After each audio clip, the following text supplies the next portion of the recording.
Ouch. Looks like somebody didn't know how to fly it as well as they thought.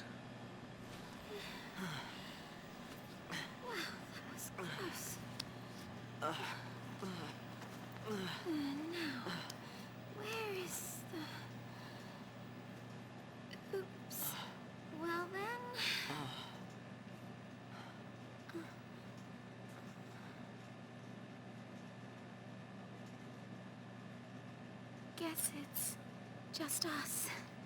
What did you expect? That's a good question. Even soldiers know not to go near the foul sea. What was she expecting? You become a pulseless sea, and you're finished. What do you mean, finished? Haven't you heard, Miss... Vanille. Huh? My name. And yours? Hope.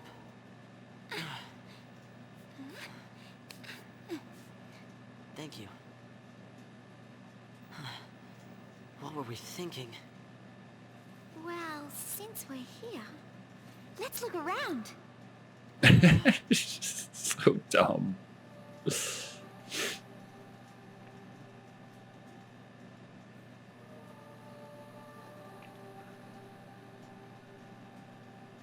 Like I said, she's like a step above Snow, but she has more redeeming qualities than Snow in my eyes. Vanille, where are you?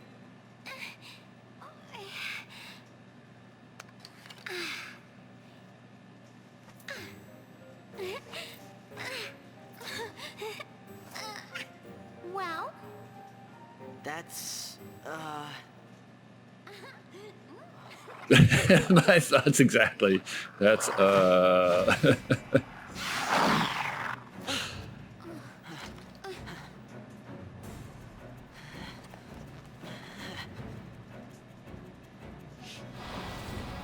No daydreaming now. You know what's kind of weird is like, oh, he gets 3, or is it Vanille? I'm controlling Vanille. Okay. She gets 3 little bars. I think some of the dialogue that they have in this game that's like awkward would fit really well if it were a sprite-based, you know, JRPG. You know, like one of the old like 16-bit or 32-bit or I don't know how many the bits with lower bits. It would work well on that. Like when she said whoops or something over here, you know, when she's looking at the crashed cycle sure thingy. This is the right way? It's totally the right way, Hope. Stop second guessing me. So I like that dialogue would work well in that context. And I wonder if it's just that the Final Fantasy writers are so used to doing that. They did have they had 10 and 12 before this one, where it wouldn't have fit as well, but I don't know. It just occurred to me that like if that was in a sprite-based Final Fantasy, I wouldn't have even second-guessed that dialogue, whereas in this one it sounds weird. Maybe it's because it's voice acted. I don't know. And that's as far as I'm going into that little rabbit hole.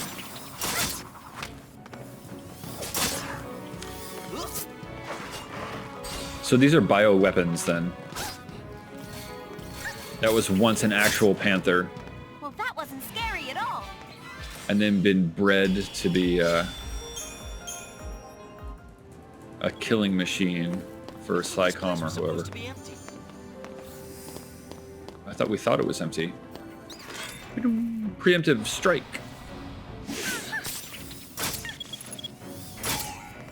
If you sneak up behind them, if you run into them before, we didn't get the tutorial message for that yet. If you run into them before they see you, you get a preemptive strike and you get little advantages, like their stagger bar is filled in a little bit and stuff. There's probably other stuff too. I didn't notice what I just picked up there. It may have been things. I got 4 potions, so that's good. Why not? It's a JRPG. How else am I supposed to gain levels and points and make the numbers go up? You gotta look for trouble.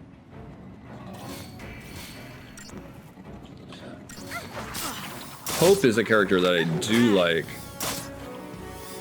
Even though he starts out as like, let's be honest, a whiny little something or other. He like improves over the course of the game. And then in the second game, which I haven't played through all the way, but I played, I don't know, a good ways into, he's like a really cool character.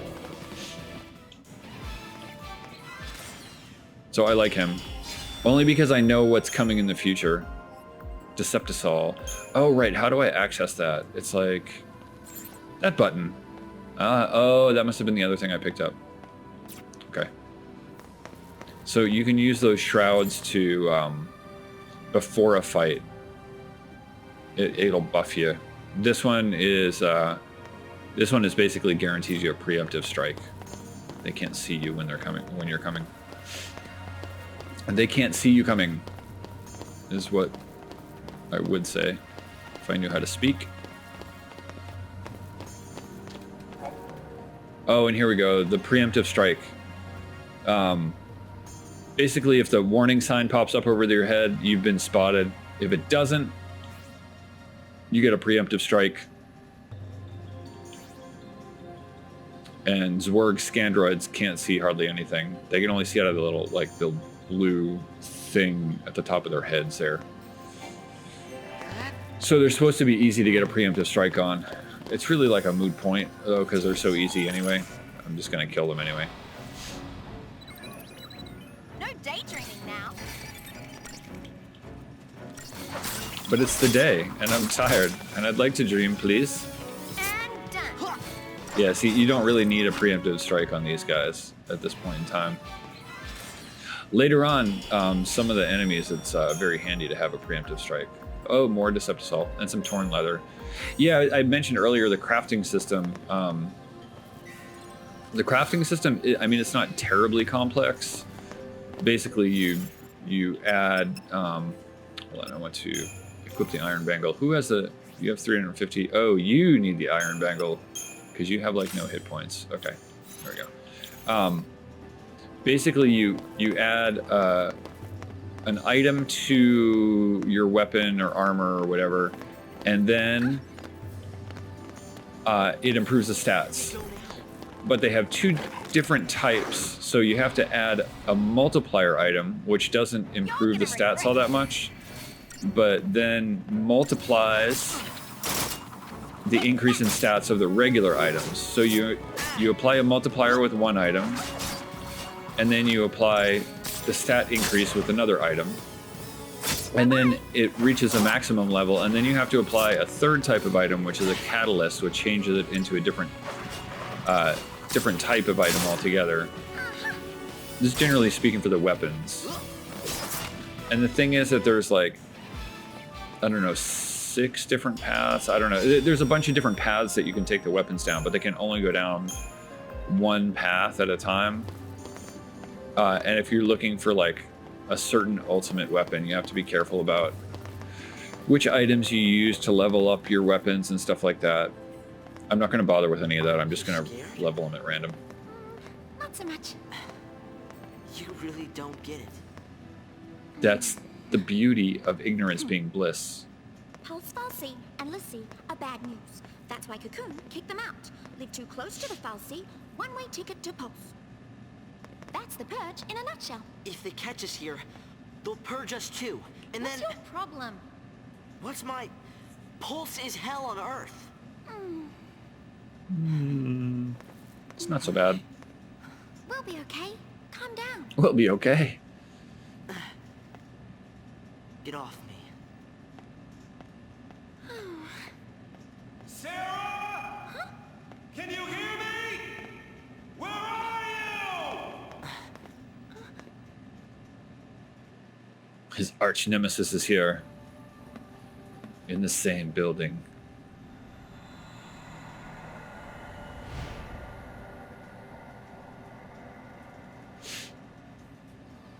Don't worry, Sarah. Your hero is on his way.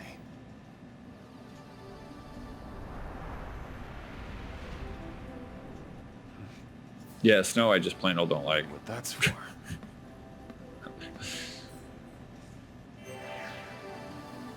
Let's look for the floaty things. There's one.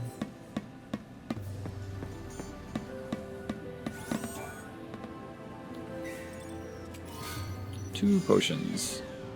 You can never have too many potions. Is there another one up here? Probably not. They already gave me one. Yes, I'm one of those people that checks all the nooks and crannies. Save. Oh, yeah, we are in chapter 2 now. Officially. It said so in the save file. Nothing down there. Nothing down there.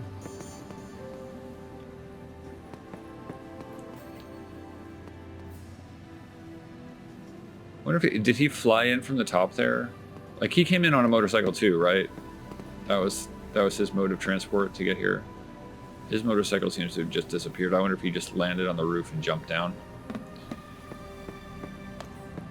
Or something. Something silly like that. Oh no, I have no healers now. The kites are dangerous because I have to use my potions. To keep an eye on that. Okay, Kite. Let us do this thing, as they say. Wrapped up and ready. What does that mean? Oh, maybe he's talking about his fists. His fists are wrapped up and ready.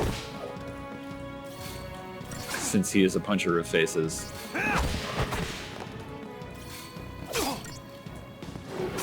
I do want to keep an eye on his hit points, so I'm kind of glad. I was wondering whether or not to save the iron bangle that he picked up and give it to somebody with fewer hit points later on. But now I'm glad I equipped it to him, since he is all alone, all by himself.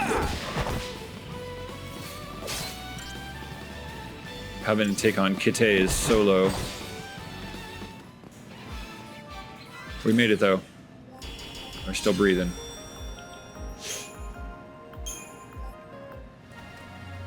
Chipped Fang, you chipped his tooth. I can just see over there. I don't even need to like walk over. Okay. So let's activate. Just hold on, Sarah.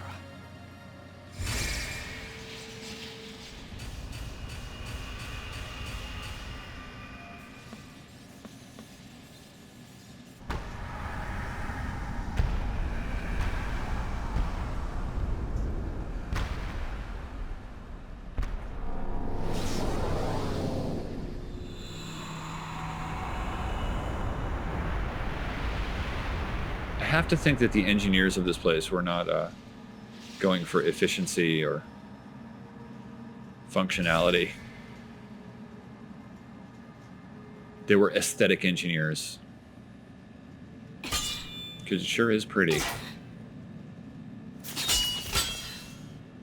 Still won't budge?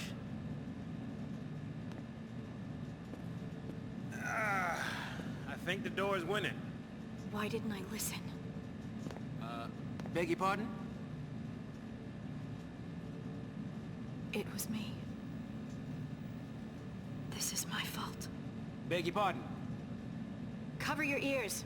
Huh? Oh, blast charge? Oh wait, hold on. All right, hold. All right, go for it. Make it happen. I'm so sorry. Please let me in. Please?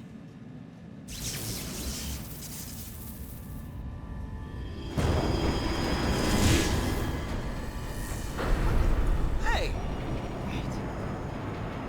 What? How'd you open it? She didn't, and it was Snow. After you. She just thinks she did. Because it was synchronous with Snow opening it.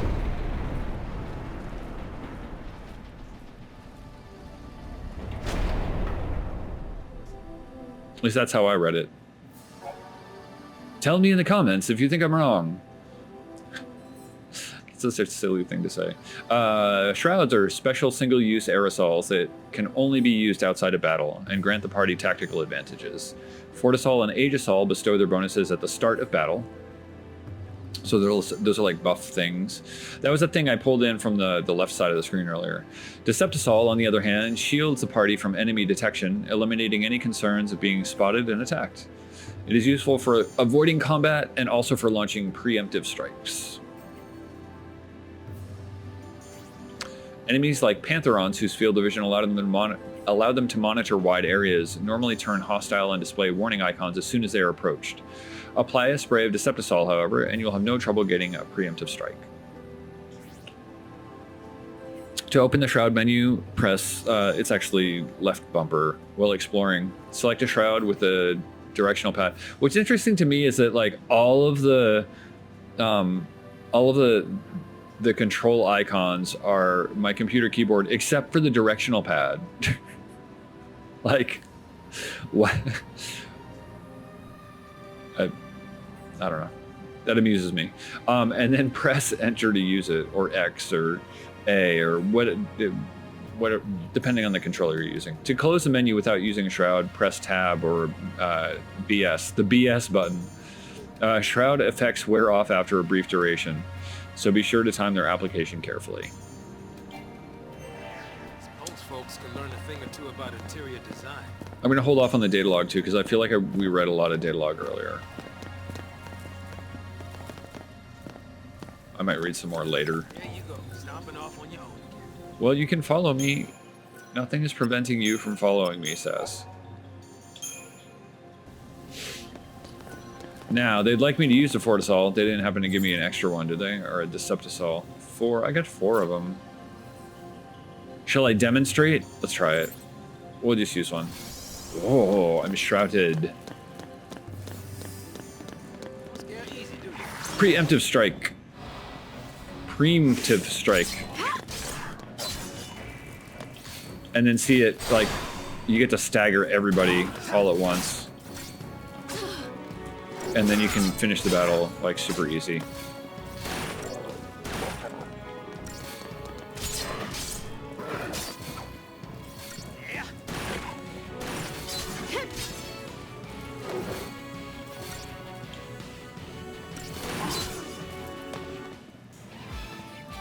And so that should be well below the target time. Yeah, see, 23 seconds versus a minute 29. But I don't want really to waste my Deceptisols.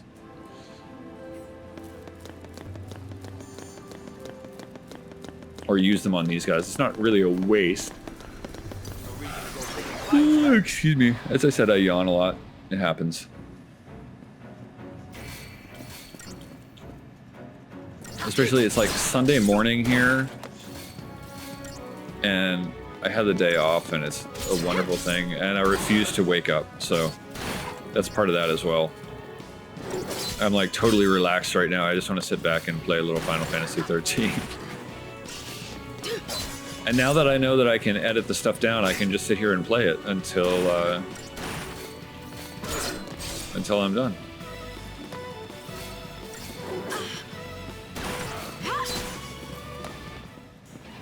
And I can make a Let's Play for all y'all that are watching. Yes, you. I'm talking to you.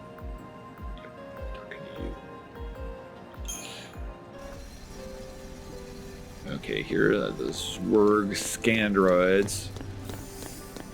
See, ideally you can get preemptive strikes on these guys without even using those. Oh, which we did. Sweet. Because these guys can't see anything.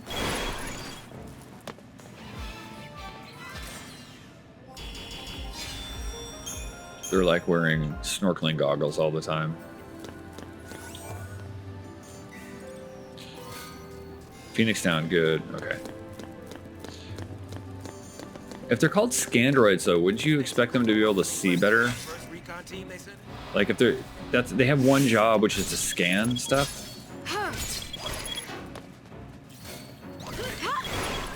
So I would think that they would have a better field of vision.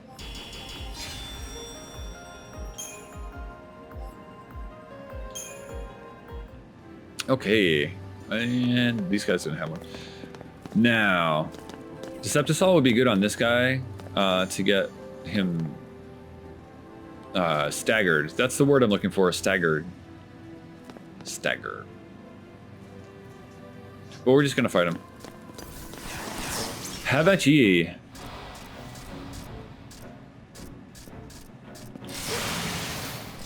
We have potions. We can get through this.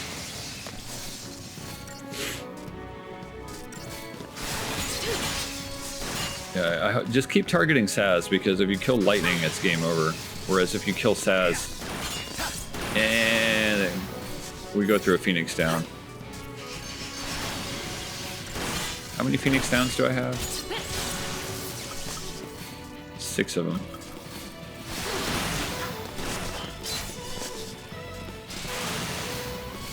Oh, I should have potioned again. I wanted to potion again.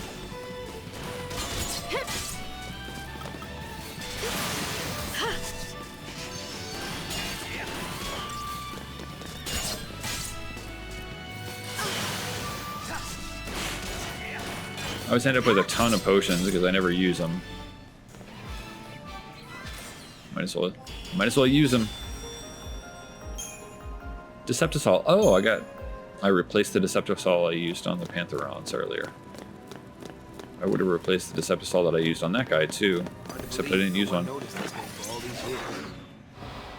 I missed what Saz said. Oh, he was okay. Yeah. He was talking about how the Vestige went unnoticed.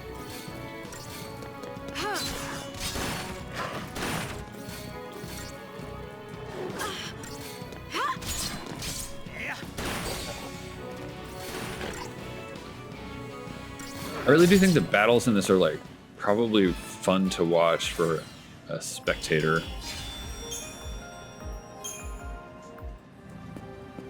They did a really nice job of making them cinematic and pretty.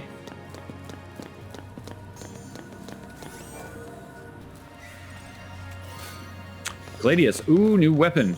New weapon. Let's equip that. Oh, let's check the I don't want to let the data log get out of hand. Blaze Fire Saber is 30 and 30. Gladius is 40 and 28. Oh, that's better all around. Yeah.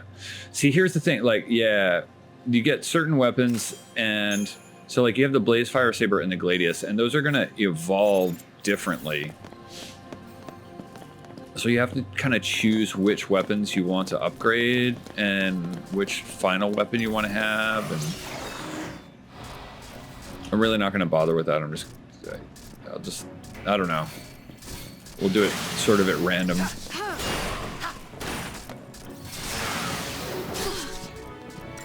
You really got to think about that stuff though if you're planning on doing all the hunts, which I don't plan to do on this playthrough. I do not plan on doing all the hunts on this playthrough. We'll see if I get really ambitious, maybe, but it's unlikely to happen.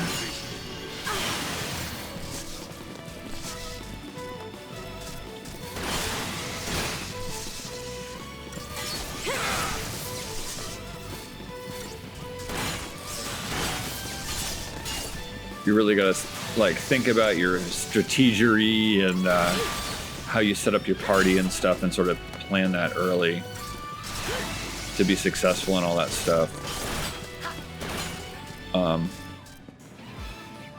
And like if I'm playing it on my own without recording it, then that's kind of cool. But I don't want to put you through like all the Fantastic. robotic death machines.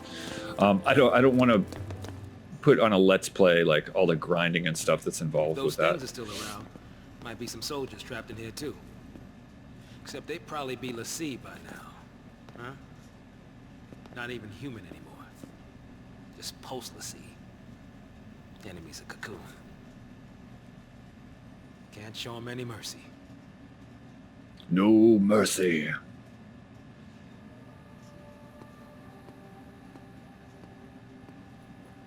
There's the next one.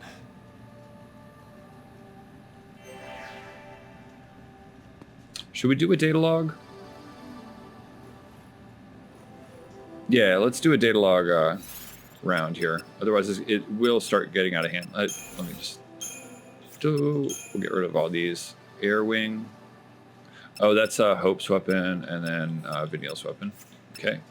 Accessories. We've got a bunch of iron bangles. They're all equipped. They give me a little check mark. Items. Yeah, see, so like these have different icons, and certain icons are for multipliers, and certain icons are for like increasing the stats proper. Oh, we have a new store to access to. Okay, data log. Yeah, it's starting to get out of hand. Primers, let's just get rid of this. Enemy intel. Zwerg droids. Is there a description on this or anything? No. I was hoping it would say something like Zwerg scan droids. They were designed to scan for things, but were so unsuccessful that they just tossed them out the window, and then they continued to increase in population, and now they're like cockroaches. Useless cockroaches. Locales. Pulse vestiges. This is a locale. That I would think that would be I don't know, an object. I guess if an object is large enough, it becomes a locale. The fal'Cie sculpted Cocoon in antiquity using resources harvested from the world below. When Cocoon's shell was fractured in the war, they repaired it with raw materials again gathered from Pulse, buildings chief among them. Remnants of these structures, termed vestiges, can still be found throughout Cocoon today. The centuries-old vestige outside of Bottom was believed to be nothing more than a harmless curiosity. The discovery of a Pulse fal'Cie inside its walls proved this false, however, leading to the detainment and subsequent purging of countless citizens whose only crime was being in the wrong place at the wrong time. Now, the Pulse fal'Cie. The beings known as fal'Cie possess the power to enthrall unwilling human instruments, compelling the victims to serve their will. These individuals, known as fal'Cie, are marked with indelible brands. They gain the gift of magic, but also bear the burden of completing a task known as a focus for their fal'Cie master. Pulse fal'Cie, tools of fal'Cie from the world below, are considered dangerous enemies of Cocoon's society. As there exists no means of removing the fal'Cie brand and the curse thereby imposed, Pulse fal'Cie are hunted relentlessly. It's almost like I forget the word they use for it in Final Fantasy XIV, when the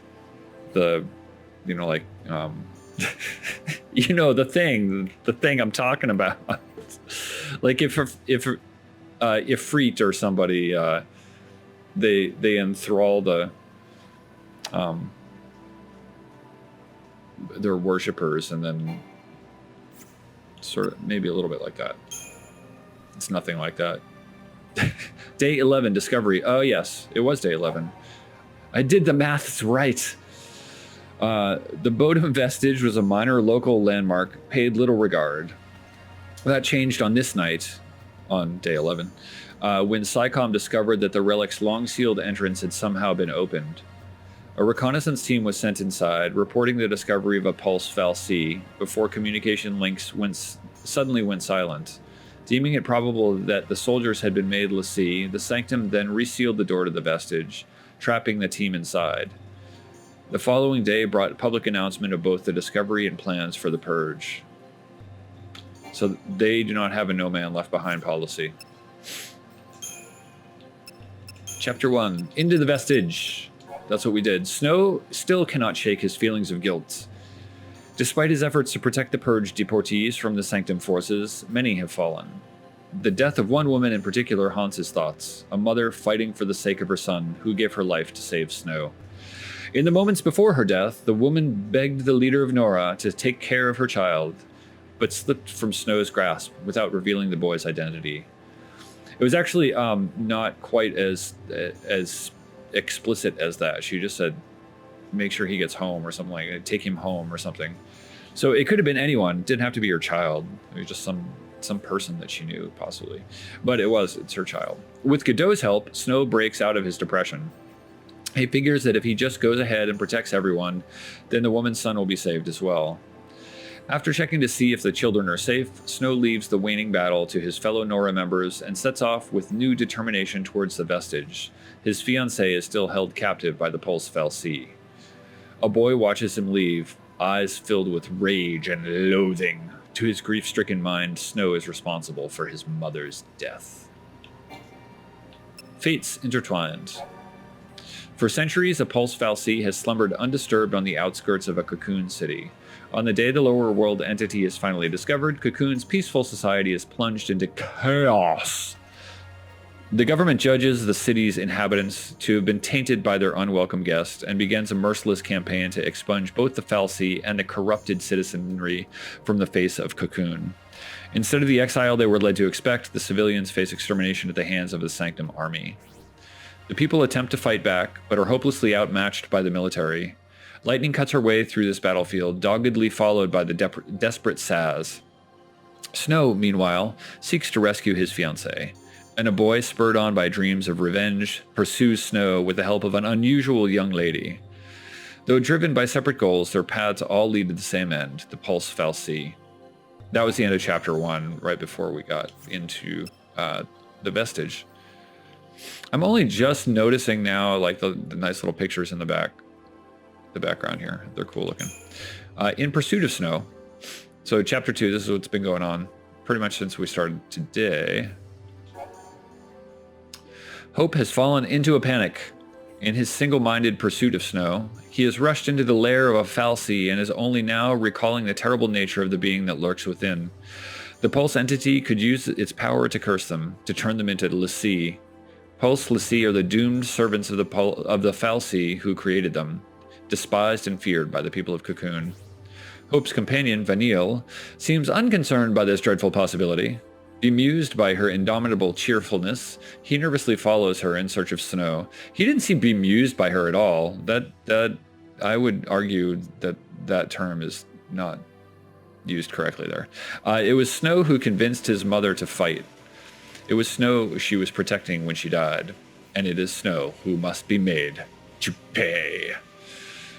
Yeah, he seemed annoyed by her and just could not understand why she was so blasé about the whole thing.